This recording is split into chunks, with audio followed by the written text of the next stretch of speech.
makambu ya Doha. L'accord de principe, ça va dans tous les sens. Et l'armée numérique rwandaise activée. Nous allons vous stopper. Parce que tu as le Masolo n'a de pitié. Masolo n'a de pitié. Je vais parler à gouverneur ya Tanganyika, Christian Kitungwa, parce que je vous ai parlé de lui, je l'ai eu aujourd'hui, au téléphone, à Zawapi, Nazuye Lelo. Je vais parler de ça. Nakolobela Kabula, Katwe, Nakolobela les arrestations en République démocratique du Congo. Na Sisiwana, na Ebisibino arrivé ya bateau de pêche. Ya Minene Misatu, ya Mike 5. Nous sommes en République démocratique du Congo. Oui. Après, je vais vous donner la situation sur le terrain.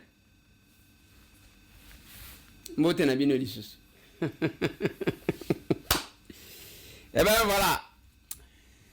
Je commence par saluer les capables et Afrique du Sud au Bazaki na réunion lelo na intervenir na vidéo pour na kopesa bango mbote. Je salue les capables et Benelux pour bakei kuna batali ici que c'est la plus grande force au sein de l'Union sacrée na Benelux. Le capable ya Kindu ya Maniema bazalaki na échange patriotique ndenge moko pe biso na Kinshasa awa. Mais la synthèse ya échange patriotique na ba rencontre ya ba capable bokozwango na émission ya lobby. Na kopesa bino mwa synthèse nango ndenge ba service à communication à ASER basali la kabino l'essentiel ya ASER. Na tungisa kabino ten nde na ebisa kabino que soki bo bungisa espoir, il y a quand même un parti politique qui donne l'espoir. Il y a batu correct, honnête, patriote, engagé, sincère. Oyo kokota na parcours na bango kokuta salité. Les gens qui restent constants, ce n'est pas batu yake. Je ne ferai jamais l'opposition. Te ngana lobakaboy. S'il arrivait que to perdre pouvoir, c'est-à-dire biso côté na biso, pouvoir est kende na et pas mutu misusu, et que mutu misusu azama lamute, je m'opposerai à cette personne-là. Voilà le principe des normes. Biloko wana yake oyabali maman de papa. Non. On est à kishegi. Mutu ndenge nzamba kela yefo mutu azala na principe. Yango moni batu basala ka kope en tout. Politique kope, libala kope, classe kope, nyonso kope, amitié kope. C'est pas possible. Et j'en connais autant. Yango ngana yebisa kabino tous les jours. Même ndenge toza parmi nous ba députés, au komona mutu, il ne propose pas de loi, il n'interpelle pas, il n'intervient pas, mais sondage est bimi mutu abimi. Na bakolo sondage ango boyoka ka sonité ata soki bozwi mbongo bato abakope bazanengwana ils achètent tout à financer sondage discours na ye yaka na kopesa yo mbongo na kosala mbongo angozo akango wapi coopérant politique muyibi. Faut se poser des questions. Ce sont les gens bazo tambola na banda kwa bato amona mutu ta koma moninga. C'est compliqué. Voilà pourquoi bandeko tangu bozo mona que tozo lekisela bino tan ya kolobela bino ASER mututa pelisaka mwinda achango na se mesa tozo chango likolo parce que nous estimons que il faut batuboya to comme histoire à Congo. Lelo na primature ba organiser na jardin de premier le 100 ans ya Lumumba na famille ya Lumumba, na ba premier et les anciens premiers ministres.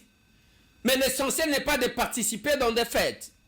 C'est de savoir écrire, concrétiser. Rêve ya Lumumba, l'histoire du Congo doit s'écrire au Congo, pas les Congolais. Il faut ezala ndengwa. Et tout ce que nous vous présentons, Bande Konangai, cette école que vous voyez, Aima School, Tochango pona ko pesa bana na bino éducation moko ou en dehors ya ba matière reconnue par l'enseignement primaire, secondaire, mais toba kisela bino moi dose ya patriotisme, bana na bino baye bamboka na bango. Il faut que les enfants baye bamboka na bango pour les défendre. J'étais avec un jeune garçon hier, ce jeune-là m'a épaté, j'ai été visiter une personne, moi na wana zolo bananga que ceux qui ngai na koli ngana ko koma soda na ko koma général ngana ko bundisa ba rwandais parce que l'enfant on l'apprend ce qui se passe. Boko vanda te bande kona bino bazo kufa mikolo nyonso bino ka kotala maboki ka koseka ya yo bana botela ka bato e bazo finga na internet bisika nzete za ya kolale lande bisike ko elaka. Là où l'arbre est pensé, c'est là qu'il tombe.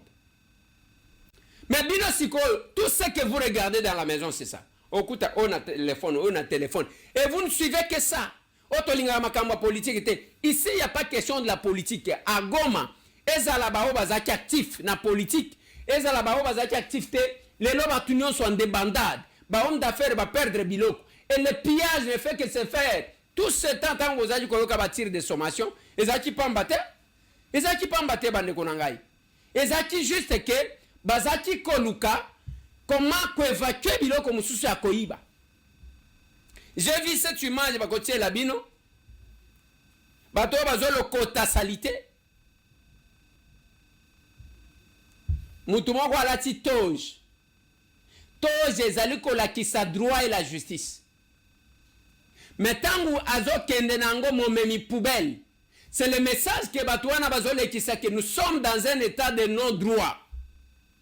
Espace et instaurer dictature, ils sont en train de tuer, piller tout le temps. C'est quelque chose. Obokozwa un hasard te. Oyo te que non, ezo salema te. Makamwana zomona. C'est ça l'image du système Batou Batchenagati. Les rois kosa bino makambu, bakosi awa, balobi awa, pour chercher à manipuler l'opinion. Biso tozakunate. Bande konangai. Je vais parler à Kitungwa. Christian. Christian Kitungwa aza gouverneur ya Tanganyika. Boka ki fuite nango. Boka ki rumeur ya que Kitungwa Kimi lokola Kabula. Akima cha bimi Zambie yewana ken Afrique du Sud. Nous apprenons beaucoup de choses autour de lui. Kabimi si bambongo. Mais ce qu'il a commis comme erreur. Botela ba erreur batu bazo sale. Yo Kabula katwe. Ba pesio possibilité. Na ebi même ba collègue nangai. Mon collègue de Nono Bemba. Oyo ya Kipushi.